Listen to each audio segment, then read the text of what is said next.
This week on the Elite City podcast, we're going to talk about the new AEW champion, Darby Allin. We're going to talk about Spring Breakthru. And also, we're going to give our highlights of the pay-per-view Dynasty last week. Hello, everybody, and welcome to another edition of the Elite City podcast. So, man, how's it going? It's good. It's good. I was thinking of mixing things up and suggesting that we only talk for like 5-10 minutes. And then we'll just like space it out a whole bunch. Yeah. Just really large, and just fill the rest with ads. Perfect. I think that's wonderful. That's what fans want, I'm assuming. 100%. If you watched last night, apparently there's 8 matches and 6 minutes of wrestling. That's the world leader in sports entertainment. So I feel like the only thing you can do is follow what they're doing. And yes, I'm sure it'll go over well. I'm sure everyone loved it. I haven't seen, but I'm sure it was very popular, successful. Yeah. Going to the end of the show, it leads into my rant, and it fell in perfectly of WWE tripping over its own 2 feet again. And we'll get there. But first and foremost, can we talk about Darby Allin winning his first AEW World Heavyweight Championship? Yeah. What did you think? I thought it was awesome. But I will say, I thought he was going to lose until Sting. Once they showed Sting, I was like, oh, he's winning. Yeah. Once Sting, the whole show, I was thinking, oh, maybe he wins, maybe he doesn't win. I'm not sure. Maybe he'll lose and MJF, and then he'll do the rematch on the pay-per-view or something. Right. Once Sting was back there, I'm like, oh, he's not going to lose now. And now it's bad that we have to say this. Can we give Sting credit for A, not making it about him, and B, totally stepping to the side and not being in like half of the TV shots? Like, yeah, that was really cool. Let it be Darby's moment. I think you could tell kind of at the end, Darby was like sitting on the mat holding the belt, and then Sting came over and said something to him, probably like congratulations, whatever. Then he probably, I feel like he also told him like, oh, go hold up the belt, because then Sting kind of backed off, and then Darby hold the belt up. Like Sting's like, no, like have a moment where you like hold up the belt. 100%. That was really cool. Now I get that Darby has said and done some things in his personal life that like aren't great. So correct. I understand if people don't like him like on a personal level. Like I get that. I totally understand that. Mm-hmm. But from a storyline perspective, I thought this was really good. I thought it was great. Yeah. And like an on-screen perspective, character perspective, I thought it was really good. Exactly. And me and you sit here every week and we always talk about like real sports and making pro wrestling I'm going to use air quotes, but a real sport. And sometimes in the UFC, there's a match that only lasts 10 seconds. Like for that to be a world title match that wasn't, I mean, if it would have been an hour, it'd have been great too. Right. But the fact that it was Max trying to cheat, Max getting caught, like and beat by his own game. Yeah.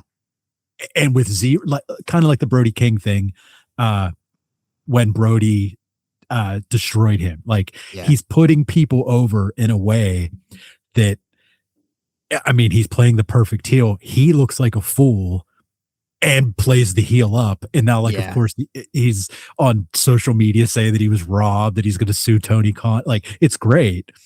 But also that curveball of the match being, a minute was great too. Like you have to give him a ton of credit. He's willing to like just look like a fool. Yeah. Like there's a ton of wrestlers not in just current wrestlers, like throughout wrestling history that would not do that. Like there's a lot of wrestlers that are like, no, I'm not going to lose in 2 minutes. That's not happening. But like he is smart enough to know that that's going to make the crowd happy. But also like it doesn't really weaken his character because he just had like a 45-minute match with Kenny Omega the day before. Right. So like he has a built-in excuse for like, oh no, that's why I lost. Like, it's not that I'm bad. And like, it works from a storyline perspective too.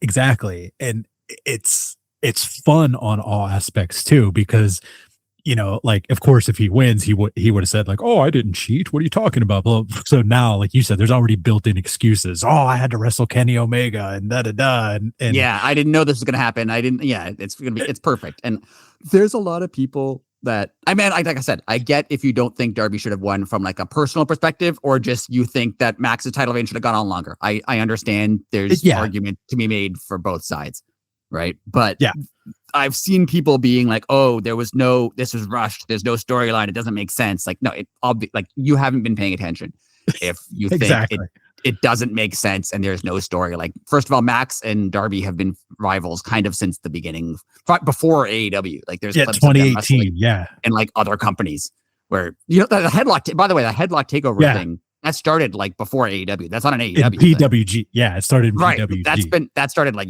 10 years ago or something, right? Yeah. Like, and like the feud between them has lasted since the beginning of AEW, but also this recent angle of Darby Allin wanting to be world champion. Like, that's been a thing since he came back, like in last summer.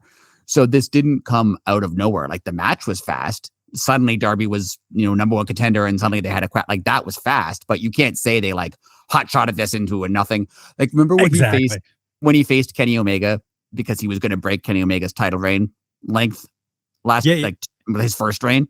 Yeah. And he faced Kenny Omega on Collision. That came out of nowhere. That was like suddenly Kenny Omega's like, we're going to have a match. And then they had a match like that. I understand the argument of that came out of nowhere. They could have built that up better. But this didn't come out of nowhere. This had a build. This made sense. These guys have a story. Like, it all fits with the story, and it all has somewhere to go going forward. And I'm going to play devil's advocate here because it kind of brings it almost a full circle moment. With a lot of new eyes on the product, people are comparing this to when Foley won the title on Raw. And like, there was no, like, WCW's response was, "Oh, we'll just tell you who won," and then everybody changed the channel to watch. Right. Do people change the channel this week after what we've read about Mania has been? And I'm being dead serious. I do think that there's like the old saying of anything can happen in the World Wrestling Federation, right? Like, this does give it anything can happen feeling to it. Like, you want to watch Dynamite because, they just had a title change. Like, something could happen this week. Like, you don't know. Like, things happen on this show. And I mean, that was part of the question I was going to ask you, so I'm glad you brought it up. Okay. What, if anything, I mean, we're recording this on Sunday, before the second night of WrestleMania. So there's a chance the second night of WrestleMania is amazing and everyone loves it and it's great. Like, it's a possibility. I don't think it will, but like, it's possible. It's correct. That it's great and everyone loves it, right? And they come out of this being, their fans are happy.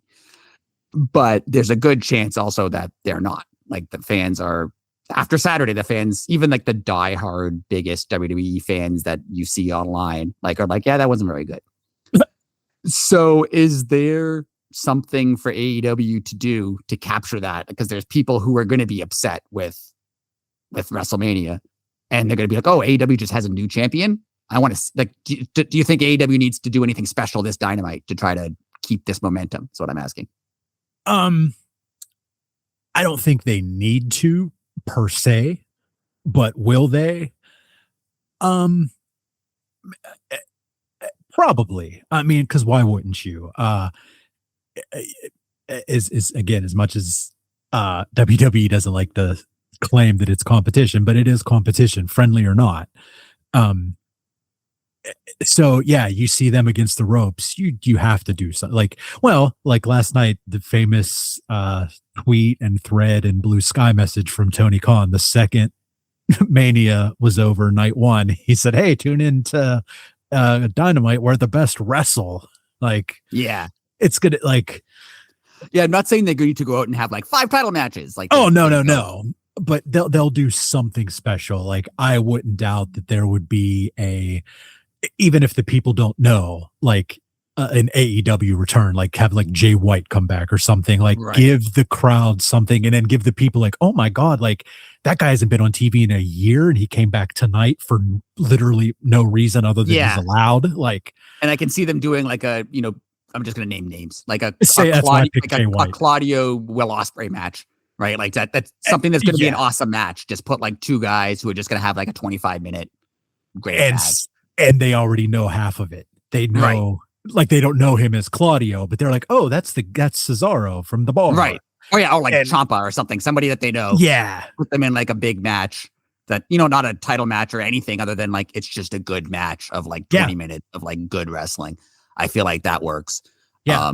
And my aside on this is I was reading a lot of people, it's the internet, right? So you never know if they're real or whatever. Exactly. But there were a lot of people who I even watched a YouTube video on from someone who last week, the Darby Allin show, had watched AEW for the first time. It was like a guy on YouTube just talking about it. Mm-hmm. And one thing that a lot of people said is, oh, I thought AEW was more of like an extreme promotion. All the clips I've seen of AEW was like people going through glass and people getting, syringes in their face.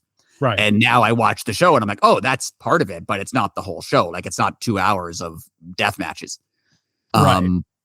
I do think that that's the only thing that will hurt. Like, there's always people who are like, AEW doesn't tell stories, but like they're whatever. That's not true. Like, anyone who watches a show knows that they're stories. Right. I think there is an argument to be made of, there are moments of extreme violence that if you don't like that sort of stuff, that could turn you off the product. And like I think we've talked about before, AEW needs to kind of specify that that's going to happen, but it's going to happen, and it's going to happen. Like, it's going to be in a non-sanctioned match or a blood and guts match, and that's where that stuff happens. It's not all the time. So if you don't like that, the match we're having next week is unsanctioned. So like, don't watch that one. But the rest of the show is going to be, like, there'll be blood because people will get hurt, and there'll be blood, but like, it's not going to be over the top violence. I think if they specify that, because Darby Allin specifically has a reputation of like, falling through panes of glass. Right. So they have to tell people that, no, if you watch the show and you don't want to see that, that's not going to happen all the time. We'll let you know when that's going to happen. And then if you don't want that match, just don't watch that, but watch the other, hour and a half. And that's a great point. Like, AEW gives you such variety. Like, you could see just 3 matches in a row. You could see a lucha match, a hardcore match, and a comedy match legit on a Dynamite. Like, right. It's not just it's going to sound like I'm making fun of it, but it's not just cut and dry sports entertainment where, oh, here's a segment of people talking and it lasted too long. Here's people sports entertaining in a wrestling ring. That's not real wrestling. Like, yeah. So yeah, I think that's a huge benefit that AEW has is like, if you don't like a style of wrestling, say you don't like, high flying matches, or you don't like technical matches, you know when they're going to be. Like, oh, if it's, Hechicero against, Zack Sabre Jr. comes in, you're like, oh, that's going to be a technical match. I don't care about that. I can skip that. But I want to see, the Young Bucks because I like that style of wrestling. And if you don't like the Young Bucks, don't watch that match because the next one's going to be different. That's a huge strength that they have. It is. And it's getting like, there's always a foot to be had in the door, if that makes any sense. Like, with there being so much variety, like, you could say, oh, you only like lucha? Well, not every show, but here, check it out. I'll send you a link of a lucha match from Collision, or, what I mean? Like, oh, you like hardcore stuff? Oh, dude, check this out. Like, doesn't happen all the time, but yeah, you're right. Like, that is such a bonus to, especially right now. Like, and I feel like that's something they're going to play up on this week's show. They're going to have a lucha match. They're going to have a technical match. Oh, for sure. And so, like, oh, if you like any of these styles of wrestling, there's at least something on this show that you're interested in. They'll have like an MJF promo that's 10 minutes long. And if you just want to see storyline and people be entertaining, we have Chris Jericho, we have MJF, we have Copeland and Cage, who, like, they're not necessarily going to wrestle, but they're going to have a segment that you'll like. And then we're going to have a match that you like. And then we're going to have a different style of match. Like, I think that's what they should play up this week for sure. Oh, totally. I'm looking to see if there was any card announced yet. They haven't announced much. I know, like, Darby's going to be there. And then I think there's like 2 matches. I don't remember exactly what they are, but they're not like major matches. Let me see what's on this card. Okay. Yeah. Ospreay versus Mark Davis. That'll be fun. And that's that'll be great. Showcase. That's a good match to showcase both of them. And then Mina Shirakawa and Hirooki Shida will be fun, like a women's match. So that's cool. I mean, that's cool that they have so far. They have a segment with Darby Allin, and then a men's match and a women's match. Like, that's perfect. And 2 matches of people that know each other inside and out. So they're both going to be clinics, and people, like, their jaws will be dropped. Like, Mina and Shida, like, I mean, geez, they probably wrestled each other a bajillion times. And Mark Davis and Will Ospreay are like, they trained together. So, like, those matches right there are going to be like off the rails. And if you're not expecting it or don't know who they are, and that's what you tune in for, you're going to be like your jaw might have to be picked up off the floor. And there's storylines attached to both of them. You can explain, right? Like, oh, Shida, just came back and Tony Storm was friends with Mina and she got attacked and no one knows who did it. And now Mina thinks it might be Shida. Like, that's a story. There you go. Yep, story. Right? Like Mark Davis and Will Ospreay used to be teammates. And now Mark Davis is in a group that hates Will Ospreay and they're fighting. Their story. Right? Yep. Yeah. It didn't take 42 sponsors and a mystery phone call to get to the bottom of that. Yeah. Man, I've been killing WWE today. Yeah, I know. I was thinking, like, I know this is not a WWE podcast, but like it is WrestleMania. It's the biggest show. Like it's the one show that like people who don't watch wrestling know exists. Right. So yeah. First of all, we should talk about it. Second of all, AEW should realize like, oh, that bombed. Right. So yeah. Yeah. Well, I have a question for you before we move on from the Darby Allin topic. And this is just your opinion. Do you think Darby has a long, short, medium reign? I think it's not going to be very long. I feel like they're probably going to do, if Max is available, there's conflicting reports whether he's filming something or not filming something. They said he was, then they said he wasn't. So, I mean, we don't actually know. I think they'll probably do at Double or Nothing a rematch, MJF and Darby. It's in New York, so I could see MJF winning it back. Okay. And I think that would be fine. Like if Darby had like a 2-month reign, like I feel, or a month and a half reign or whatever, like not every title reign needs to be a year to be good, right? Like it can be good in it. Like you mentioned Mick Foley. Like Mick Foley didn't have long title reigns ever, right? He had it for like 2 months or something and then he lost it. And that's fine. And this solidifies Darby as like another main event option, right? Like it's also true. Sometimes you'll see a title match. You're like, oh, this guy's not going to win his first title in this random show. But like, if he's already won the title before, like he could win it back at any point. Like if 6 months from now, they could do, Andrade versus Darby for the title. And you could be like, oh yeah, Darby might win. He's had it before. Right. Like it establishes him as a top guy. And I know that there are people who are like, oh, he's too small to be a top guy, but like it's 2026, right? Like, yeah, like we all know it's not real too. Right. I mean, like it's, we all know it's not real. And in a storyline, it makes sense. Like, yeah, he is small, but he's willing to like kill himself to win a match. So that explains why he can beat people who are bigger and stronger than him. Cause like, he's just willing to do crazier stuff. Man, Darby's such a good champion. I also think plus Sting's around. True. So that's another draw for people, right? Like if you don't know wrestling, you're like, oh, this guy has Sting with him. Okay. I know Sting. Very true, man. Well, to answer my own question, I also agree with you. I think he's going to have a short reign, but I think when he loses it to whoever he loses to, like it could be Max, it could be whoever, that's going to be his seed of doubt. And then like, he's going to have to like people are going to have to like, no, Darby, you were champion. And he's like, well, I couldn't even defend it. Like, what kind of champion is that? Like, yeah, that's what I was trying angle to do. Yeah. Yeah. That's what I was trying to spit out. Sorry.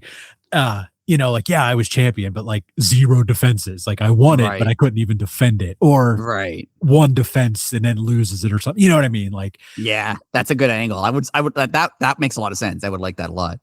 Yeah. That's what I was thinking about. And I was like, man, because then like, it gives him like, oh, like not to not to use the mountain analogy again, but like he's back to the bottom of the mountain and he has to reclimb it to prove to not anybody else, because everyone else says, no, dude, you deserved it. He's like, no, but to me it wasn't real.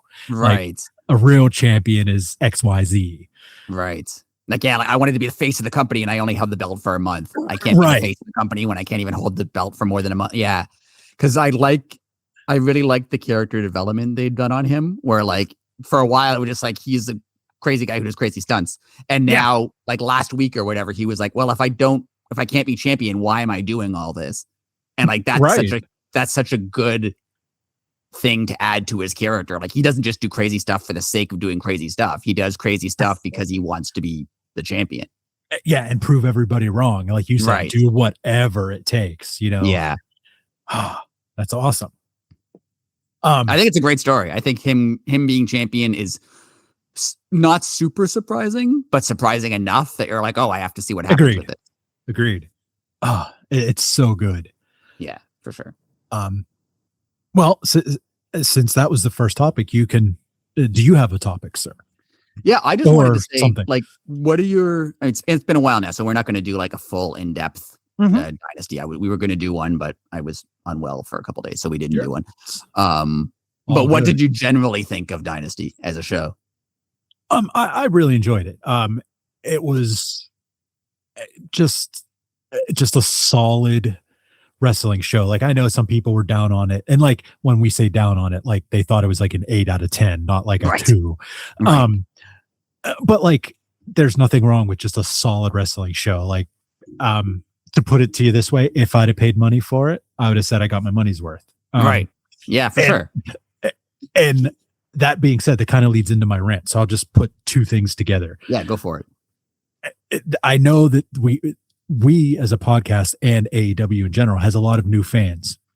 A lot of people were complaining like, hey, I had to get up and go to work. Why is the pay-per-view still on, going on towards midnight? Well, two things. First off, welcome to AEW and welcome to breaking the mold of what we were told pay-per-view wrestling had to be, aka stopping at 10:45 every one Sunday a month. You got to kind of unlearn that. Also, that being said, getting your money's worth is never a bad thing, obviously, but like, people legit watch the pay-per-views in shifts now. There's nothing wrong with that. I sometimes can't make it to the end at my buddy's house, and I'll get his code for the next, from when we bought it, for the next morning, and I'll finish it or something like that. Like I didn't watch it all in one night. I watched I watched half of it, and then I watched the other half the next day. Like, you have to avoid, social media. And some people don't care. Right. So like, but yeah, like, you have to avoid social media, but like, if you feel like you have to go to bed, because you can watch it like the next day, the next week. Like, it's a different way to watch it. And like I said, you kind of have to unlearn what you were told pay-per-view wrestling was, like $50 for 3.5 hours. It's not that anymore. Like, you get the entire show. And the fact that it costs, money. Whereas if I mean, that's not necessarily true anymore. I don't know how WWE even does pay-per-views or PLEs anymore. Like, I think they do cost money now, but I don't know. I have no idea how they do it. But yeah, there was, for 10 years since WWE Network came out, it was like pay-per-views are free. They included on the thing that you watch, right? They're just on Peacock or WWE Network. They don't cost you any more money. So they don't necessarily have to be great because you didn't spend extra money on them, right? Like, that was kind of the thinking, like, oh, it was bad, but it didn't cost me money. So like, yeah, if you're spending, $40-$50 on a pay-per-view, like, I'd rather have it have too much wrestling and be too long than be short. Right. Yeah. And excuse me, me and you have talked about that. Like, yes, does it suck that, it's like, oh, it's 11:30 and there's still a match before the main event to go on? Like, in that moment, it sucks, but it only sucks knowing that, like, you're just going to go to bed later. Like, the matches are going to be wonderful. In that moment, I watched it the next day, but I still watched it kind of late. So in that moment, it does, like, that's my minor little rant is they had Ospreay and Mox, and I was like, okay, that was a good match, and it was over, and I'm like, okay, when I was watching it, I was like, it's 11 o'clock. One more match. That's going to be, 40 minutes. It'll be over by 11:45 and I can go to bed. And I'm like, and the trios titles. I'm like, I don't even care about the trios titles in like the best of times. And like, I like what they're doing where they're defending them and they're changing hands a whole bunch. Like, I do like that. But I was just like, do they have to put the trios? Like, I'm tired. I don't want to watch the trios titles. I want to watch the main event and then go to bed. Like, that's my only issue with it, but that's my own thing, right? I didn't have to do that. I could have watched it anytime, realistically. Same thing. And like I said, like, we've been kind of brainwashed as former WWF/E fans. We don't need 95 hours a week of regular programming and a pay-per-view that ends at 10 o'clock or 10:45, excuse me, one Sunday a month. Like, things are different. And we also live in a digital age. Like, right. If you ordered the pay-per-view and you just, it was you had to watch it live. Like there was no other choice. You couldn't. Well, you could have hooked unless you two taped VCRs up, right? Yeah, right. Which we used to never do. No, of course not. I don't have a whole box of that in my basement right now. We never did that. But yeah, like that was kind of like my rant. And my other thing about the pay-per-view, I really have become a fan of the Casino Gauntlet Battle Royal. And not just because it was for the title. I mean, it was a great match. Also found it funny that like every other person was a Death Rider. I laughed every single time. Like everyone we were watching with was like, and all the music starts not the same. Yes. Yeah. Everyone's like, another one? And I was like, this is great. Like, because like, why wouldn't they all come out together? Like, like go ahead, just like they're all saying, oh, it's my turn. Then you go walk out. I don't know. It was just funny to me. But like, again, I was seeing things online. Tony Khan, we had to sit and figure out what the hell the Casino Gauntlet Battle Royal was ourselves. He likes to come up with this for the new people too. I'm sorry. Tony likes to invent these matches and then kind of not let you understand how they work. Right. So, like the Casino Gauntlet is not like a Royal Rumble because you have no idea who's in it, and it could end at any time. Random times. Yeah. Yeah. And and the time intervals are random, which I think is utterly hilarious because like there's like, I don't know, two people come out and then there's like a 10-minute where nothing happens and then someone else comes out. It's great. I just think it's a fun match because it's basically meant to set up for comebacks too. Right. You know, since you don't know who's in it. I don't know. It's just fun. It's the first like really new match concept in a long time. Cause like most other match concepts are like, oh, it's a ladder match, but you know, there's also tables, right? Or it's a cage match, but the cage has a roof. Like they're all kind of the same thing. This is actually a new type of match, which hasn't happened in a very long time, which is I think that's pretty cool. Yeah. And like, I also like that they have done it for like, they'll use it for like, oh, it's for a number one contendership. Oh, it's for a vacant title. Oh, it's just for the heck of it. Like, it's not just like, I'm again, this isn't a jab at WWE. It's not like Money in the Bank where you know what Money in the Bank is. Right. Like if you win that, you get the title shot, where this, like I said, they could just have it for the heck of it. And my concern is that it like, if they do it too often, it becomes less special. That's my only concern. But like if they do it every couple months, I feel like that's fine. Agreed. And I also, again, because it's me and I think way outside of the box and everything, I want someone to win one in like 2 seconds. I really do. How they're all like, make it not important, make it not on pay-per-view if you don't want to like, you know, disappoint people. But like how they say, oh, the first two entrants have an advantage. Like have one of them just win it right away. Yes. Have them start the match and someone gets a roll up and it's over in a minute and a half. And everyone else is just annoyed that they didn't get to be in the match. Exactly. That's, you know, you could even have it set up where the person's music hits and they're like showboating on their way down. And that's your next feud. Like, you know, they took too long to get to the ring. So it was over. Right. And then they run in and they try to break up the pin with their two or something. Yeah, that would be fun. And then you could run a whole series of angles of people who are like, I wanted to be in that match and I didn't get to. And then the person who wins it being like, well, should have been faster. Like, it would have been work. That's a good idea. I would like to see that. And again, don't do it on pay-per-view because if you put it on pay-per-view, people are going to expect a big match. Have it like announce it on Dynamite for the next week, and it ends in 3 minutes. Mm-hmm. Like, that'd be fun and hilarious. Like because you said like there's like they always say everyone's in the back waiting for who's next. Like you just have a room full of guys like with like waiting for their number to be called. Like, oh, what do you mean it's over? Like, be hilarious. Be fun. That'd be really fun. The other thing I wanted to say, go ahead.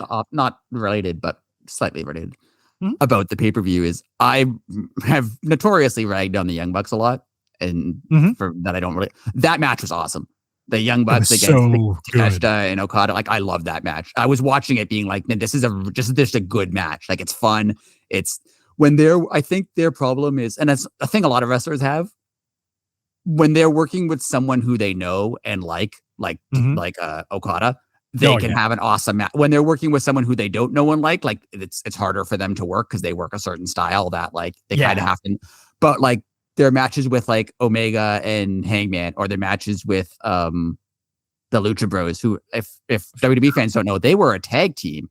You're never going to see that again for some reason. I don't know why, but and an amazing tag team. Yeah, like yes, but when they're wrestling with people who they know and like, or even FTR, like people who they know and work well with, their matches are great. Like that match was legitimately great. Like I loved that match and everything about it. Like when Okada stole Nick's jacket and put it on, just like, I mean, Okada is like he understands American comedy, but like. Without saying, like, I know he can speak English, but like, just his timing is so good. Like think about it. You're in an athletic competition and your partner's getting his butt kicked and you run over to the and put on the other guy's clothes. Yeah.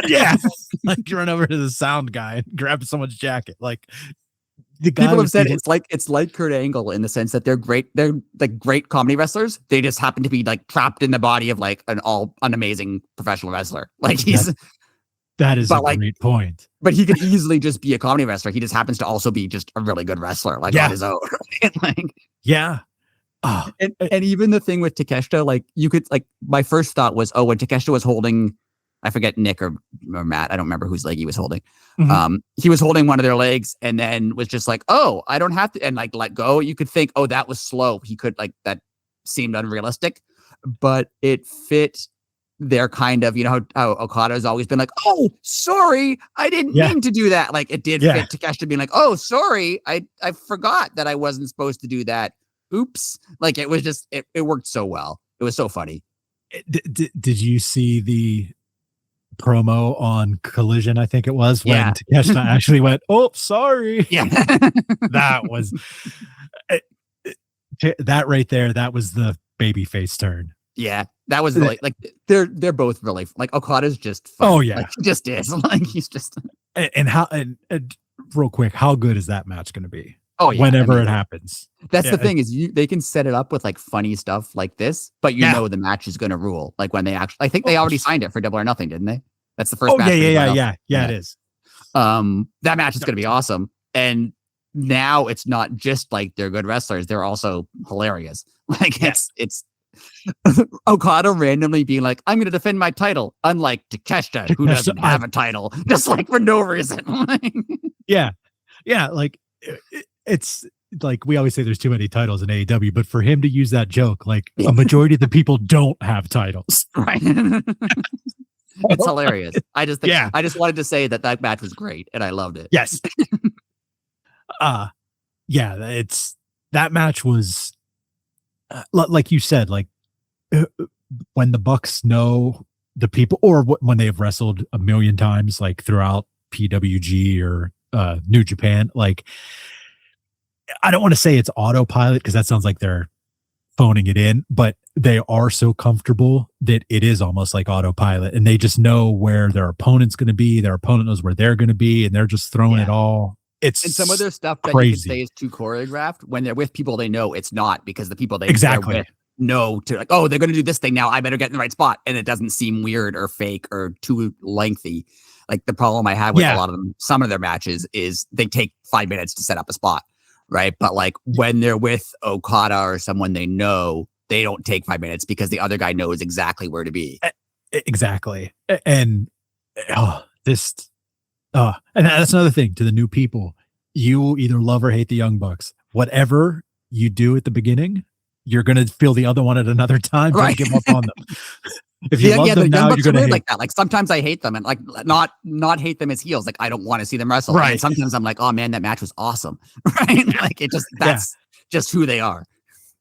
Yeah. And so the new people, like if you're hating on them now, they will grow on you. But if you love them now, you will get tired of them. Yeah. At some point they're going to be annoying and you're going to not want to see them. Yeah. Yes. That's a really good point. They're like that.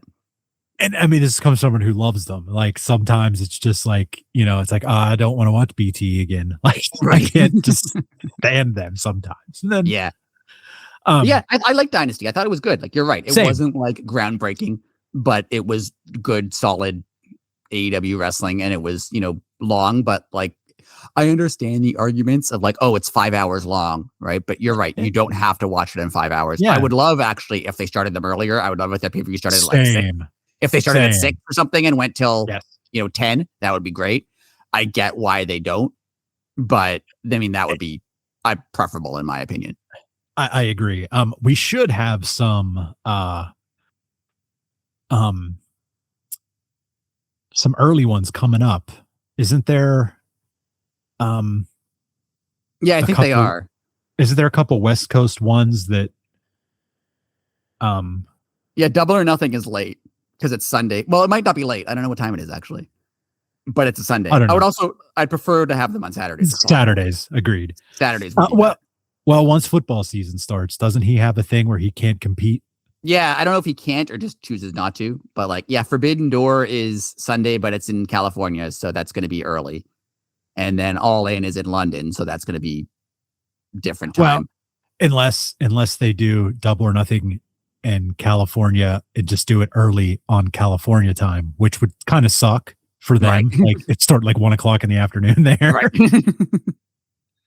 But yeah, I mean, they did that here, when they had All Out. Oh, that's true. It started at 1:00 my time, and that was actually at the time I was annoyed because I was like, "Oh, that's gonna, that takes your whole day." Yeah. But after being at the show, it was over and it was 9:00, and I was like, "Oh, that was actually really good." I enjoyed that. Oh, the early pay-per-views are the best. Yeah. Do you have any final thoughts, sir? No, I mean, I'm really excited to see what they do on Dynamite this week because Tony Khan is smart, right? From a analytics perspective, but also just from a wrestling booker's perspective, and him putting out that tweet being like, AEW is with the best wrestling. He saw the reaction of WrestleMania. Oh yeah. Right. Yeah. So he's smart enough to realize that we're not going to go over the top with 5 title matches and every match is going to have a ex WWE guy so that you feel comfortable. We're going to have 37 video packages. He's not going to do that. Right. But I wouldn't be surprised if they did a not Road to, but some sort of YouTube video before Dynamite to be just so you know, this is the career of Darby Allin, or this is the current feud. For sure. And that would be they've been doing more of that recently, and it's great because especially because AEW's been around long enough now, you can be an AEW fan who watches the show every week, but maybe you haven't watched it every week since 2019. Right. Maybe you started in 2022 or something. So you watch every show, but you didn't see Darby Allin versus MJF the first time. Right. So adding in those video things on YouTube has been great. The last thing I just thought of, and someone mentioned it online. Darby did 4 coffin drops to jump off to win the match. I saw someone say, "Do you think that was 4 pillars?" Yes, I think it was. I instantly thought of it too. Yeah, yeah. There's just so many hidden things like that in this. That's really cool. And you sent me that thing when who was it? When Sting won his first world title, Flair wore light blue tights. Baby blue, yeah. And then MJF did the same thing. Which it's MJF. He's such a wrestling nerd, so I'm sure he did that. That's not that's on purpose. He 100% did that. I love that story, not to make this any longer, but I love that story of MJF when he first met Tony Khan before AEW started. He said they just talked about the territories for half an hour, and he was like, "Yeah, I want to work for this guy." He had a half-hour conversation about wrestling territories from the 70s before either of us were born. Right. And that's I want to work for this guy. That's amazing. Wow. I love it. Well, everybody. That's the other thing. AEW doesn't hate wrestling or you. That's true. Or history. Yeah, WWE not only hates wrestling and history, but they actively hate the fans. So yeah. Well, I mean, you said it on here initially, I think, as a joke, but it's become a staple that AEW takes care of WWE history better than WWE. Right. They honestly do. Well, everybody, we are at Elite City Pod on all of social media. We have a YouTube channel. Make sure to subscribe and leave us a comment, interact with us. We say it every week. There have been a couple comments and questions throughout the weeks, but keep them coming. We'll be back next week, probably our normal time, which is usually Thursday or Friday. So, enjoy. Well, I would say enjoy WrestleMania if you're going to watch, but let's hope that it's not terrible for you, because it could be good. That I mean, yeah, it's a possibility. Like, that's 50-50. We knock on WWE all the time, and with good reason. But like, they have wrestlers who know how to wrestle. It's not the wrestlers' fault that the shows are bad. Yeah, that's totally generally true. Most of the time. It's not the rest. Like, if the wrestlers were told go out there and have a 25-minute great match, most of them could go out there and have a 25-minute great match. It's not them. It's the company. Yes. So it's possible. So it is very possible. But if you do watch tonight, try to enjoy. If not, enjoy Wednesday, and we'll see you next week. So until then, later.